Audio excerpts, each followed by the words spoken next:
Bonjour et bienvenue chez Musc et Angoisse. Alors aujourd'hui, on va essayer de comprendre un petit peu plus ce qui se passe en nous. Alors, qu'est-ce qui se passe en nous? C'est que au moment où nous avons peur, il y a nos deux cerveaux qui rentrent en conflit. On a un cerveau dit primaire, c'est le même cerveau qu'ont les animaux. C'est-à-dire que face à une peur, vous avez déjà vu un chat dans la nature qui rencontre un autre chat. Qu'est-ce qu'il fait? Il s'arrête, il regarde, il a le poil qui se hérisse, et dans sa tête, c'est qu'est-ce que je fais? Est-ce que j'attaque? Est-ce que je reste là? Ou est-ce que je me barre en courant? Ben, c'est un peu ce qui se passe quand nous, on est face à une peur. Notre cerveau primaire, il est là, il nous tétanise. Souvent, il y a des gens qui disent qu'ils ont des crises de tétanie, qui ne peuvent plus bouger. Ou alors, ça nous hérisse le poil. Moi, ça m'a brûlé les bras, le corps. Vraiment, c'est cette sensation on dira, de poil qui s'hérisse. Et on a le cœur qui bat fort parce qu'il se prépare à faire un effort pour se sauver. Et puis, on fuit. On fuit la situation parce qu'elle nous fait trop peur. Et ça, c'est tout ce que le cerveau primaire nous dit. Alors, on a beau avoir un deuxième cerveau évolué dans nos têtes qui nous dit « Mais non, t'as pas besoin d'avoir peur. Ce que tu crois être quelque chose de dangereux est juste une peur que tu te fais toi-même. » À ce moment-là, je ne sais pas pourquoi, mais le cerveau primaire ne veut pas du tout l'écouter. Moi, j'ai souvent franchement vu ce dialogue dans ma tête où je pars pas.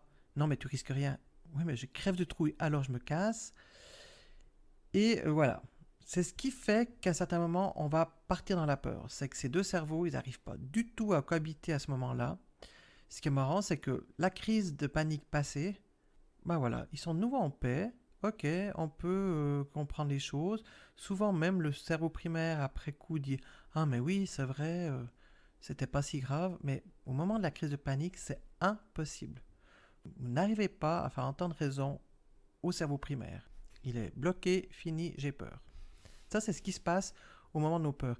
Et c'est important de savoir parce que moi, par exemple, ce dialogue intérieur et le fait qu'il y avait deux cerveaux, je comprenais pas. Je suis folle, point barre. Mais non, je suis pas folle. C'est juste qu'il se passe quelque chose en moi. Il y a des choses qui sont ancrées en nous depuis la nuit des temps. C'est vraiment notre instinct de survie et qui nous sert.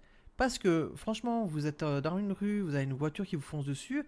Heureusement que vous avez peur. C'est ce qui va vous faire vous mettre de côté. Si vous n'écoutez pas votre cerveau primaire, à un certain moment, vous restez là et puis elle va vous percuter la voiture. Il faut bien comprendre que la peur est quelque chose d'important et qu'il faut qu'on ait peur. Mais pas n'importe quand, pas n'importe comment. Nous avons tous des peurs différentes. Ça peut aller de la peur toute simple de j'ai peur d'une araignée à des peurs justement beaucoup plus handicapantes comme des phobies sociales où les gens n'arriveront plus ni à aller au travail ni à aller à l'école, aux troubles de panique voilà, qui tombera dessus, où le cœur s'est emballé, on a peur de faire une crise cardiaque, on va finir à l'hôpital. Des troubles obsessionnels, comme j'ai eu moi, où j'ai eu peur de faire du mal à mes enfants. Une anxiété généralisée, ça veut dire qu'il y a toujours un souci, toujours un peu une peur qu'il va nous arriver quelque chose, mais on n'arrive pas vraiment à dire quoi. C'est aussi une peur que je connais un petit peu, je vous en parlerai plus tard, c'est pas toujours évident, c'est voilà. Et le trouble de stress post-traumatique, vous retrouvez dans cette catégorie des gens qui ont été victimes des attentats, qui ont été victimes de viols. Le point de départ est toujours quelque chose d'assez violent. Voilà, maintenant qu'on avait un peu les mécanismes de la peur et puis un peu toutes les peurs qui existent, qu'est-ce qu'il nous reste à faire? On a déjà été chez le médecin, on a pris soit des antidépresseurs, soit des calmants pour les nerfs. Ce qu'il nous faut maintenant, pour mieux comprendre notre peur et arriver à interagir avec elle, le mieux c'est de faire une thérapie. Il existe une thérapie qui s'appelle la TCC. C'est la thérapie comportementale et cognitive. C'est vraiment the thérapie pour ceux qui ont des troubles d'angoisse. On va partir du point de départ de la crise d'angoisse. On n'est pas obligé d'aller chercher dans le passé ce qu'on a vécu, à part pour les angoisses post-traumatiques. Là, c'est important de comprendre ce qu'on a eu. Et la TCC, elle va nous apprendre à avancer. C'est une bonne thérapie, elle est rapide parce qu'il y a vite des résultats. La première chose que le psychologue va vous apprendre, c'est à faire des respirations. Parce qu'effectivement, quand vous avez une crise d'angoisse, Il y a tout un problème d'oxygénation du sang qui se fait. Vous allez bloquer votre respiration ou alors respirer beaucoup trop vite et tout le rapport oxygène et gaz carbonique va pas être bon. Et de là découle beaucoup de réactions de l'organisme, de sensations, le cœur qui bat trop vite, l'impression d'avoir des étourdissements, des sentiments d'irréalité, etc. Et c'est pour ça que c'est important d'apprendre à respirer correctement. C'est vraiment la première chose que vous allez apprendre avec votre psychologue.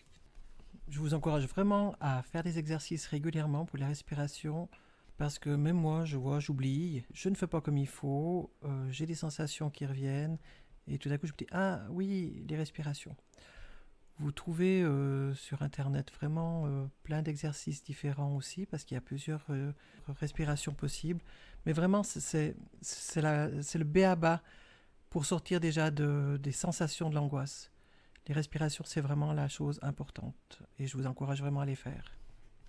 Voilà, je vais vous laisser là pour aujourd'hui. La prochaine fois, nous allons parler des expositions. Pas de peinture, pas de tableau, mais les expositions à nos angoisses, les expositions à nos peurs. C'est tout un programme. Alors, à bientôt!